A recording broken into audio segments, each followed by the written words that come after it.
Li Baxdê du roket ketin li herêma Kesk. Balyozxaneya Amerîkayê jî di nav de gelek nûnertiyên dîplomatîk di nav vê herêmê de dîmînin. Di êrişan de mirî an jî birîndarî tune ye. Li herêma Kesk xaniya Serokwezîrtiyê jî heye. Şer berdewam e û hat ragandin ku rêxistina terorî Daişê li Fellûceya Ambarê jî cara ewil dest bi weşana radyoyê kiriye. Li gorî çavkaniyên eşîran, Daeş ji sala 2014 û vir de li Fellûceyê ku di destê wê de ye dibin navê El Beyanê de weşana radyoyê pêktîne. Enya Nusrê li Lübnanê jî çalakiyên xwe zêde dike. Rêberê Hizbullah Hasan Nasrallah diyar kir ku ji ber gefa li ser Enya Nusrê di van rojên dawî de divê tevdîrên radîkal bên girtin.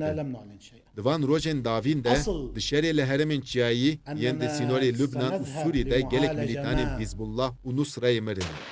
Ji alê din ve li parêzgeha Teksasî ya Amerîkayê li ser avahiya ku karîkatûrên Hezretî Muhammed têde bûn êriş pêk hatibû.